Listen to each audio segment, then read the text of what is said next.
When we are talking a probiotic, we are talking about a live organism.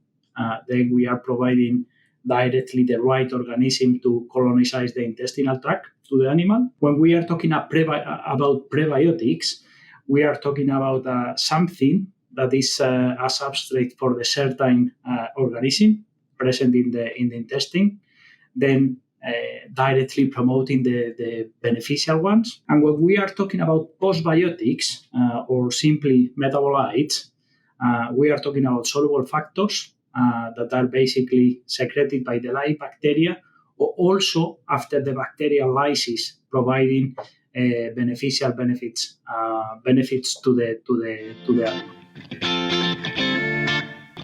Swine.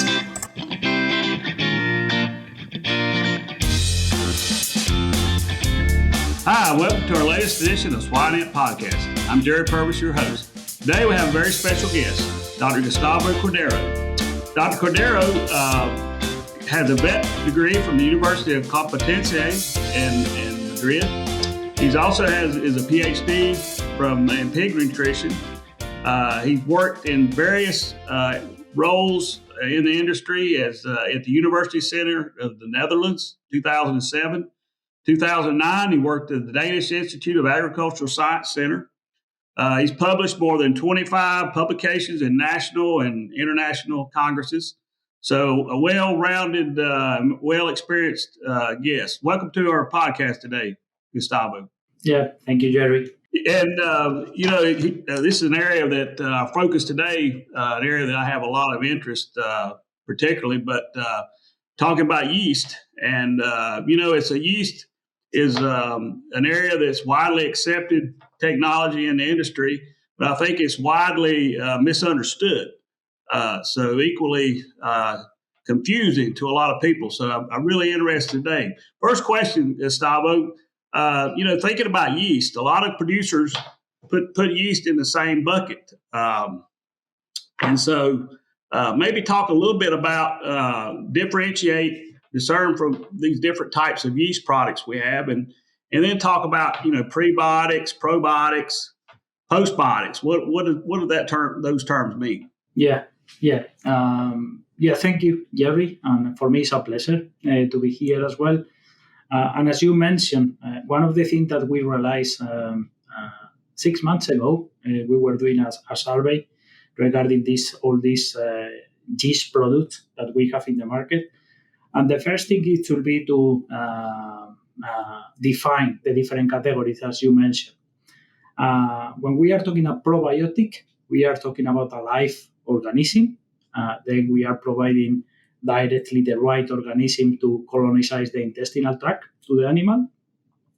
When we are talking about prebiotics, we are talking about something that is a substrate for the certain organism present in the intestine, then directly promoting the beneficial ones. And when we are talking about postbiotics or simply metabolites, we are talking about soluble factors that are basically secreted by the live bacteria, or also after the bacterial lysis, providing beneficial benefits to the animal. This would be the first thing. An animal nutrition technology company offering innovative products and new applications for the swine industry. The combination of AB Vista enzymes, technical services, and nutrition expertise provides the industry with new opportunities to further improve production efficiencies. Fiber is receiving renewed interest due to its influence on the microbiome, and AB Vista has brought together research experts to discuss the industry's knowledge of fiber functionality and to introduce a symbiotic targeted to improve fiber digestion. To request access, contact NAM at abvista.com. That's NAM at abvista.com. It seems there's a lot of interest today on the human side with probiotics and some of these. And you hear the term gut health. Maybe take a minute and, we all, it seems like that word gets passed around a lot, but I don't know if we really understand. Define gut health, and we're talking on the animal and pigs. What is gut health? Yeah, yeah, it's a good question, Jerry. I don't think there is a final definition about gut health. We know different uh, characteristics about what a good gut health means. For example, we were talking about effective digestions. We should have a really good absorption, for example. Uh, Gut health it should be correlated with the absence of illness in the intestine, and of course, if we really want to talk about gut health, of course, today we need to talk about microbiome. We know that microbiome is still a complex area, and I don't think there is a defined ideal microbiota profile. But for example, we are working with different markers in order to identify and correlate with what is good gut health with a really good performance in the animals. But I think it should be in a short or medium term. Yeah. So as we think about, you mentioned performance, but what are the characteristics you see of animals with good gut health? What will be that you'll see? Number one, performance. What will you see in the realm of better performance? Yeah. If we talk about performance, it should be if in order to identify, for example, piglets, or identify different effects in piglets and sows, or even grower and finisher area. That is something that, for example, with this yeast, it's something under development.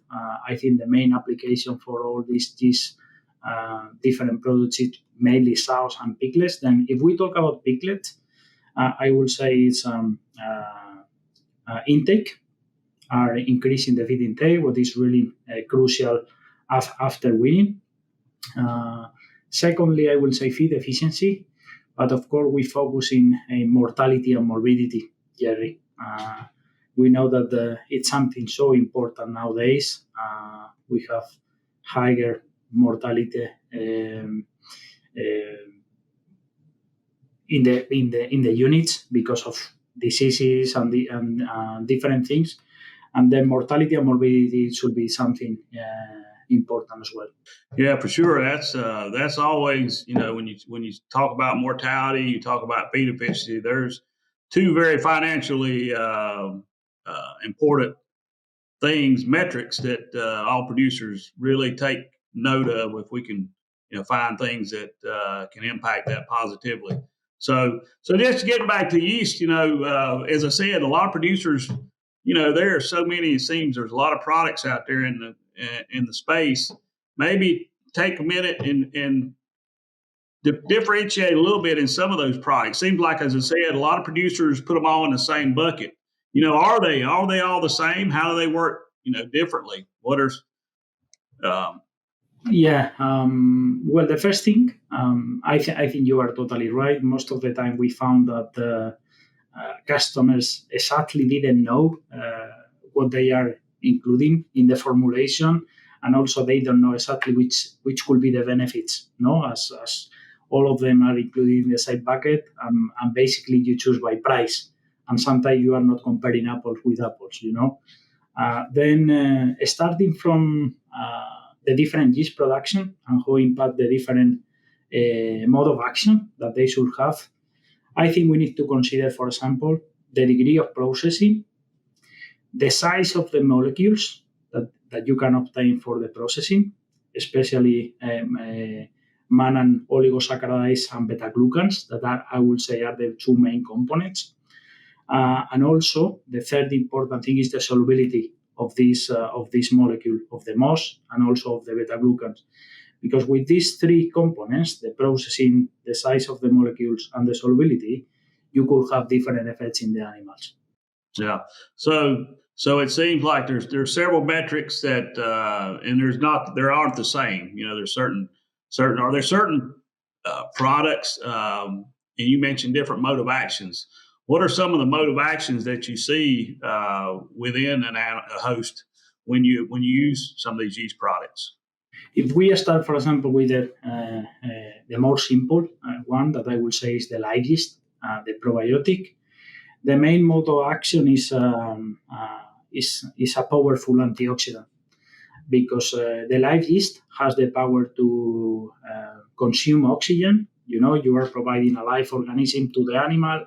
Then basically what the live yeast is using is taking the oxygen from the intestinal tract and then creating the really good conditions for the anaerobic bacteria that are usually the fibrolytic ones. The fibrolytic, the microbes that consume degrade fiber, they prefer to work in conditions without oxygen. Then this is the first mechanism, and of course are others apart of the live yeast. Of the oxygen scavenging. The second one, I will say, on all these yeast cell walls, for example, if we are talking about the first substrate that we mentioned about these mono oligosaccharides, we can say that they have the ability to bind the pathogenic bacteria, and then of course reduce the presence in the epithelium. For example, if we are talking about beta-glucans, we are talking about improve the immune status of the animals. Then we are talking about all these three different modes of actions. Yeah. So I guess to summarize, you actually can bind some of these pathogens. You actually can give that host a better response, modulate that response, so to speak, when there is a pathogen. And also you're excluding pathogens based on with oxygen scavenging that you mentioned. So very interesting. So as a producer is looking at yeast, I know one of the things we always think about if you're pelleting, are these products stable through the pelleting process? Well, all of them, they have pros and cons. Especially when we are talking about a live organism, most of the products that we find, when we can find in the market, are not heat stable. Of course, there are some products that are coating and of course surviving to the pelleting conditions. But when you are working with live organisms, you need to be a bit more careful on the feed, on the conditions that you are stored. Low humidity, and also you cannot put in a high temperature condition because, of course, it could affect it. The advantage, for example, of the rest of the process yeast product are thermostable. Then you can apply to most of the pellet feed. Yeah. So you have some intrinsic. There's a lot of products out there that's intrinsically stable, heat stable, and maybe selected for that purpose. Yeah. So very good. So I guess we've got an opportunity here, especially with all the antibiotic talk out there and trying to reduce antibiotics. Is this something that producers can use to help mitigate and some of those maybe help when you take antibiotics out? Is that something that you found in your work that you can kind of replace antibiotics? I mean, can we do that? Or some of these products fit that mode where they can actually insert them and actually maybe get the same or close to the same response that we get with antibiotics? Yes. Yeah, totally, Jerry. I think, and especially we have the experience here in Europe, that most of these additives it has been using under no antibiotic conditions. And also the other side that they have is, as you mentioned at the beginning, all this binding capacity. I mentioned only pathogens, but they can be also used as a mycotoxin binding because they have this capacity, and there are different studies. But here, for example, all these additives, and especially the ones that are helping for the fiber fermentation, plays a key role in improving the gut health under this antibiotic-free program. That's totally for sure. Yeah. I think this is an area, and you and I know.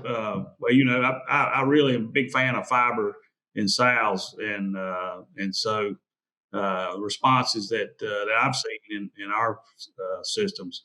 But so this is is this something that we have to, give to sows? It works well in sows. Does it work in pigs, grow finish? Just what is the application that you think is the biggest opportunity for using yeast? I think most of these products, the main two areas are sows, especially on the gestation and the lactation. If we focus, for example, on the live yeast, I think there are different evidences, for example, that help the sow in the heat stress situations. We know that the farrowing time, especially in these hyperprolific sows, not day is a big challenge. Then, for example, all this oxygen scavenging capacity of the probiotic, it's already well shown that it has beneficial effect, for example, improving the fiber and the nutrient digestion, having less mortality piglets at born, more uniform piglets, especially because also if we are talking about immunomodulation, we have seen that especially because of the beta-glucans, for example, in the rest of the yeast cell world products, they could increase the immunoglobulin A in the colostrum and also in the milk. But this is totally crucial for a piglet when they are born.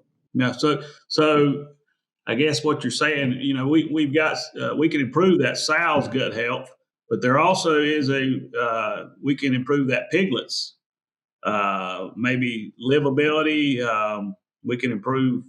That's pretty interesting. So how does that?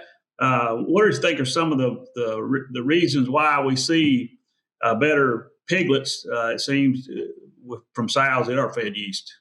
Why are some of those residual?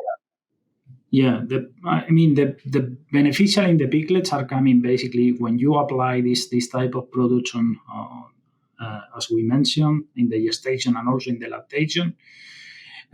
First, you are going to affect the gut health condition in the sow, but also you can indirectly producing a higher colostrum, for example, and also as I mentioned, you can increase the immunoglobulins in the colostrum and also in the milk. Then that's why of the reason that you are producing a better quality piglet, more uniform, and also you can reduce also the mortality and morbidity, as we mentioned.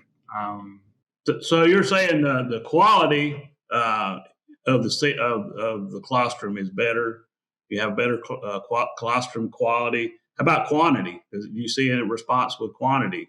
There are some studies in increasing the quantity of the colostrum as well, and I think it's totally crucial as nowadays we know that we are working with these hyperprolific sows, and sometimes there are not enough teats for the piglets that they are getting.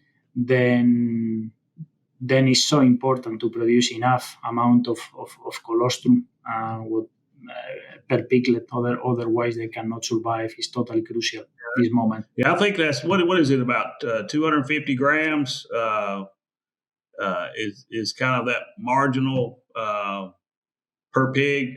Yeah, between 225, 250, I would say is enough quantities. So it's amazing. The piglet doesn't get that amount of colostrum. His chance of survival is pretty low. And I think is that something area, that we see with these prolific sows, as you said, the sow really has no ability to produce more colostrum. Is that true? It's kind of a given amount. We can make it a little better, but otherwise it's just kind of dispersed evenly among all the piglets. So with more piglets, generally they're going to get less colostrum per pig. Yeah, there is a limited amount that they can produce. Of course, with this type of additives and a high quality of course of feed, you can try to maximize the colostrum and the milk production. But yeah, it's one of the key factors, in these hyperprolific sows that they are having 16, 18 piglets per sow. You need to make sure that they are able to produce this enough colostrum per piglet. So it sounds like this investment in the sows, in the sow feed, pays dividends with the pigs. Her performance, her how many pigs she has, and maybe how those pigs perform. Do you see much of a response if you fed yeast in just in like nursery pigs or grow finish? What's the latest you're seeing there? In piglets, we have enough data, and especially because the piglet feed, for example, is not something that you are processing as a high temperature. Then you can use a non-coated product, for example, or a normal live yeast. I think the grower and finisher area is something that is really interesting, Jerry, and I think this type of products it's also something that we should test, because, for example, I don't think it's enough use sometimes because the application is higher than some other additives. But I found recently that, for example, this type of products, talking about mortality, they have a beneficial effects in mortality in a grower and finisher. And also a second area that I see high possibilities is reduction on the ammonia emissions, and also the raw material flexibility as a more sustainable production. You know that nowadays I will say all the companies and all the customers are looking in these areas. Then this type of product, they give you this opportunity as a more sustainable production.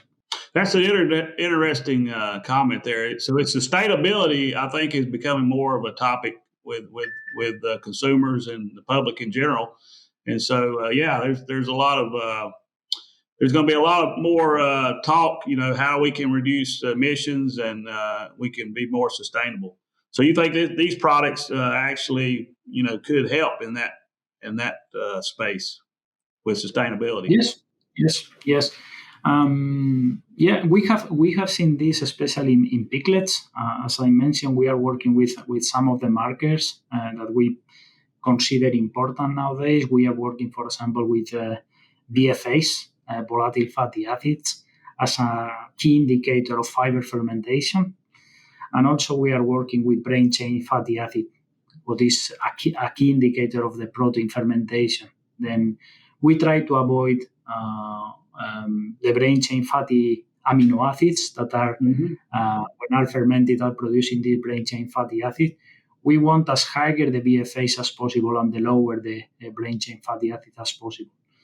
Then, and based on the piglet data, we believe that we could reduce this ammonia emission, for example, and in a grower and finisher pigs. Now we talked about this being a good product for an antibiotic-free program, but would you find, and most people don't have antibiotics in their sow feeds, so it makes sense there. But do you find where, if let's just say in a piglet feed, a nursery feed, where you've got antibiotics, is there still a need for maybe a yeast product? Yeah, I think that there is a space, even if they don't have antibiotic in the diet, but it's something that we know that it has another benefits in terms of fiber fermentation. We mentioned the immune modulation, especially with this immunoglobulin A. But there are several works looking at this immunoglobulin A. Another thing, we have, for example, analyzed calprotectin as an inflammation marker, and we have observed that, for example, after a challenge, the animals recover, the piglets recover better when these type of additives are on the diet. We have different trials looking at this calprotectin after a challenge, and we can see that the response in these animals are much better, and they have lower of this inflammatory marker in the intestinal tract. Yeah, I think that's so important. Inflammation and managing that. Obviously, we need response, but then we don't want a response that's chronically activated, and wasting valuable nutrients, that animal's nutrients that could be going to growth. So, Gustavo, as you look in your crystal ball here, what are some of the areas you think your company is going to be looking at in the future with yeast? Well, I think one of the areas that it should be interesting, for example, is a combination of this type of product, looking at the different processing and parameters that I mentioned that the different product may have. If you already know what the product contains, you can look at more details about the main effect that you can observe in the animals, and probably there is a better combination of live yeast and mannans and beta-glucans in the sow, and a different proportions on the grower and finisher because are totally in a different status. Then I think it's one of the areas that we are going to look in the short future. Very good.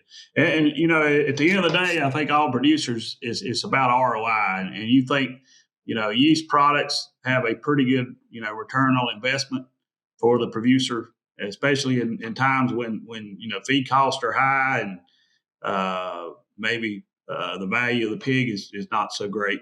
You think it's no? I think so. I think that in terms of return on investment, you mentioned at the beginning, I think it's something that most of the people accept. All this yeast product, despite of the lack of knowledge that already exists in the field. But I will say they are profitable nowadays. Of course, depending on the product, the inclusion rate can vary. Between half kilo or some of the product 2 kilo or 3 kilo per ton. But I think still they are. They have a good return on investment, Jerry. Well, Gustavo, you and I have known each other for a while, and you're preaching to the choir. I'm a big yeast fan, but I think you've given us something for a lot of producers, vets, nutritionists to think about. If they don't have this tool, maybe think about this tool, particularly if they're in an antibiotic, free. But there's just a lot of benefits there, particularly to sows, I think. So very good. We always have 3 questions we have to ask all our guests there at the end. So I'm not going to let you off the hook. I got to ask you these three questions here. It's time for our famous 3. Swine feed can be contaminated with pathogens from ASF, PED, PRRS, and SVA. These pathogens can negatively impact health and performance. Now you can improve feed biosecurity with VVC Premix from DSM Firmenich. VVC Premix can reduce pathogen concentration of feed and also improve gut functionality, weight gain, and feed efficiency. Safeguard your feed with VVC Premix. Learn more at dsm.com/VVC-Premix. What's your favorite resource? Live yeast. I would say I'm passionate about live yeast. Okay. Very good. What would, thinking about your career, who was probably the most influential person on you in your career? Well, I will say my TC supervisor, that it was Clemente. But also I have to say that in Denmark, I spent some time with Peter Dale, that unfortunately is not with us anymore. I love him. I have the opportunity to be with him 6 months. He was building the new house, and I was in his house several times for dinner. Then I think he was one of my key persons in my career. Yeah, he was a good one. He was definitely was a good one for sure. Well, and what do you think? Thinking about the characteristics of successful people, let's just say in your field as a researcher, what do you think are some of those important key characteristics that all successful people have? Think out of the box. People. Yeah, that's good. Yeah, very good. People that are not conservative, and also we are moving in a world that nowadays nothing stops. We are always looking for something new, creativity. I will say that is the key factor. If you stop whatever you are doing, probably you are not going to improve. And we know nowadays that because of the genetics, because of the requirements, because of everything, there are a lot of tools that it will help. Then I will say that's the key. Try not to stay on your box and try to think out of the box. Yeah, that's a good point. We got to think, do away with the status quo, and just step back and think, about things a little differently, and maybe have a different idea. That's ingenuity, and that's so important.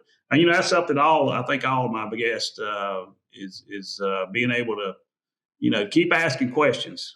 We never think we're going to have all the answers, and it's just important as I always say, it's just important to find out that we were wrong. Maybe we go down one path, because then that eliminates that path for somebody else. So it just keeps moving us along and seek of higher knowledge for sure. Yeah, totally. Okay. Well, very good. Well, Gustavo, I appreciate you being on our podcast today, and I think our viewers got a little something about yeast, and maybe to think about how they could apply that in their own systems. Yeah. No, thank you. It was really nice to meet you again, Jerry, and it was that this is one of my favorite topics. This one. Thank you very much. Yeah, I enjoyed this topic for sure. You have a good day. Thank you.